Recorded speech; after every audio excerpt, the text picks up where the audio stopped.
اس رات خوشی سے آنسو بہتے رہے، خوشی سے روتا رہا، صبح کی اذان تک نہ سو سکا۔ ویسے ہی لیٹے لیٹے ایک ایک لفظ دہراتا رہا، وہ جملہ جو اس شہید کی قبر کے کنارے لکھا تھا، جو مجھے طلب کرتا ہے مجھے پا لیتا ہے۔ میں نے 4 سال بدترین شرائط میں بھی خدا کو طلب کیا تھا، اور اب خدا مجھے اپنا آپ دکھا رہا تھا۔ میں نے ان لوگوں کا، ان چیزوں کا، ان سوچوں کا نام ہادی رکھا جو خدا کے قریب ہوتے ہیں اور ہر لمحہ آپ کو خدا سے نزدیک کرنے کا واسطہ بن رہے ہوتے ہیں۔ میں کتنا اندھا تھا کہ پہلے یہ نہیں سمجھ پایا تھا کہ یہ جو میں بہت ساری باتوں کو جان لیتا ہوں، یہ خدا کے بھیجے ہوئے ہادی ہیں۔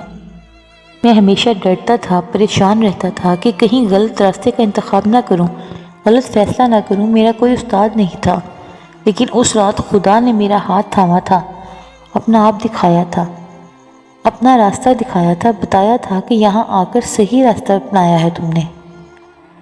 یہ بھی خدا کا کام تھا کہ میں 4 سال کی کوشش کے بعد اب ہادی کے مفہوم سے آشنا ہوا تھا۔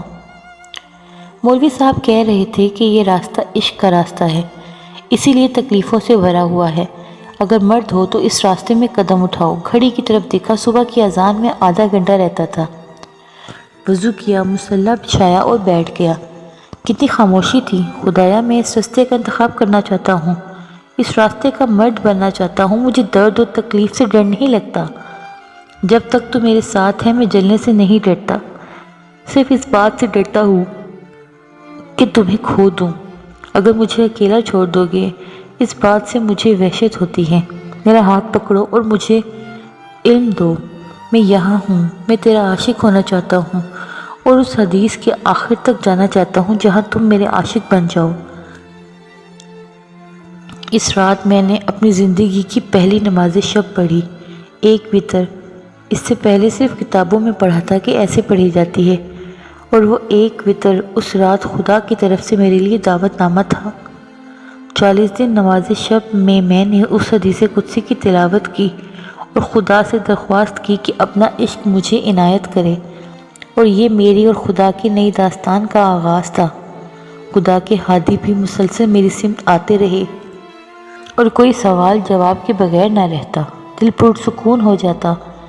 ہادی مسجد کے مولوی صاحب سے لے کر سڑکوں پر لکھے ہوئے بینرز ہر بار ہر مصیبت اور تکلیف میں کہیں نہ کہیں سے ظاہر ہوتے، اور میرا پورا وجود پرسکون اور شاد ہو جاتا۔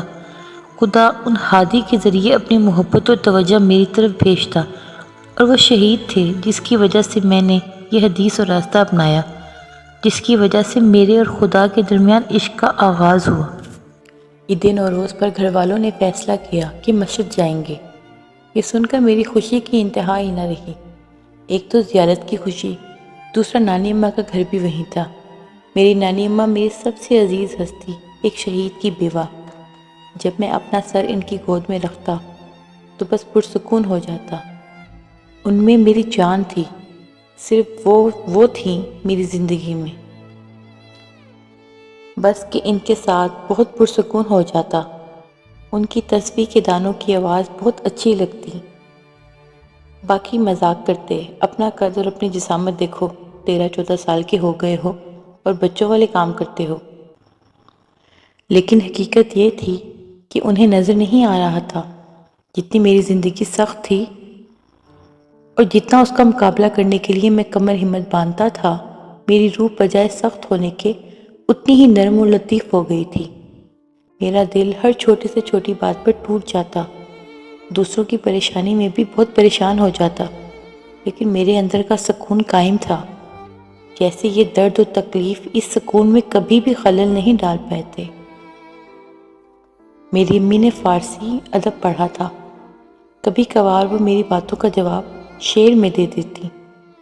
انہیں ادبیات سے بہت لگاؤ تھا، اور آہستہ آہستہ یہ عادت مجھ میں بھی آنے لگی تھی۔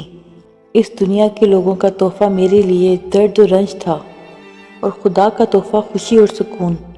وہ خدا کے ہر گزرتے دن کے ساتھ اس کے وجود کو اپنی زندگی میں محسوس کرنے لگا تھا۔ جو چیزیں مجھے خوبصورت لگتی وہ دوسروں کو نظر بھی نہ آتی، اور جن چیزوں سے مجھے لذت ملتی اگر انہیں بیان کرتا تو ارد گرد والے حیرت سے مجھے دیکھتے یا مذاق اڑاتے۔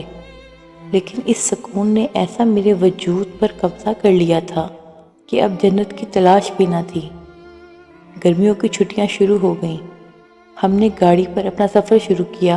ابو کی عادت تھی رات جلدی سو جاتے اور صبح 3 بجے سفر شروع کر دیتے۔ اس لیے یہی فیصلہ ہوا، صبح اٹھا، وضو کیا، نماز پڑھی اور سب چیزیں ابو کے آنے سے پہلے گاڑی میں رکھ دیں اور ہم چل پڑے۔ مجھے رات کے وقت یہ بڑی سڑکیں بہت اچھی لگتی تھیں، خاموشی اور صبح کے وقت سورج کا نکلنا نظروں کے سامنے دل نشین منظر تھا۔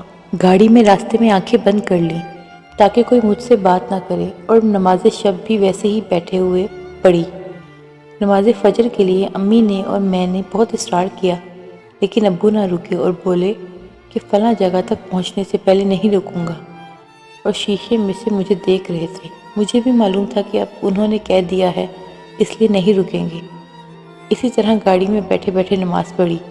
وہ بھی گاڑی کی رفتار اتنی کم اور زیادہ ہو رہی تھی کہ آخری لمحے تک مجھے کچھ سمجھ نہیں آئی کہ میں نے کیا پڑھا ہے۔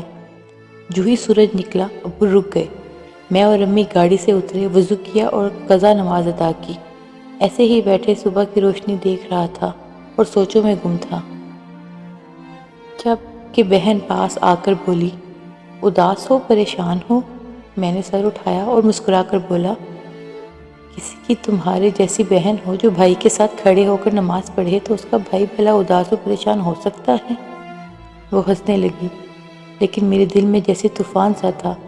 پھر وہ بولی، تم اب بچے تو نہیں ہو، تمہارا دھیان اب زیادہ ہونا چاہیے۔ تھوڑی سی گاڑی ہلنے پر تو انسان کا ذہن ادھر ادھر نہیں جانا چاہیے۔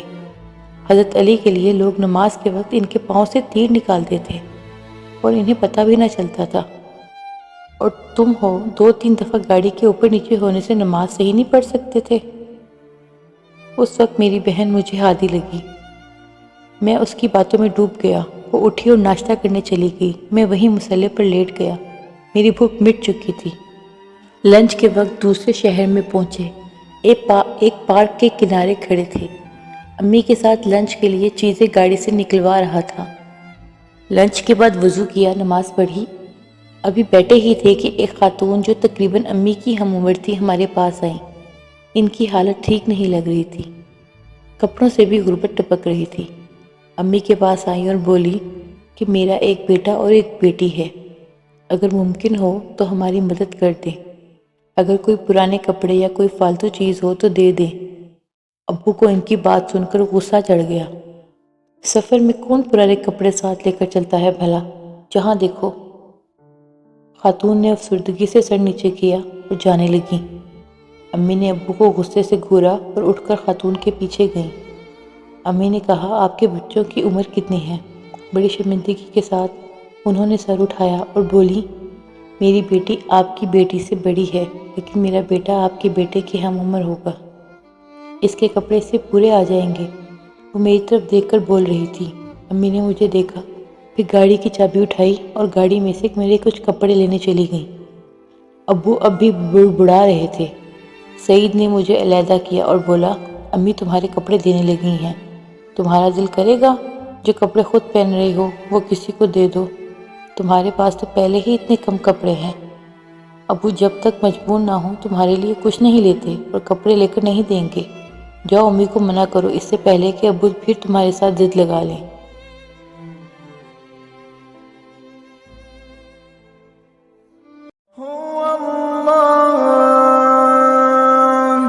هو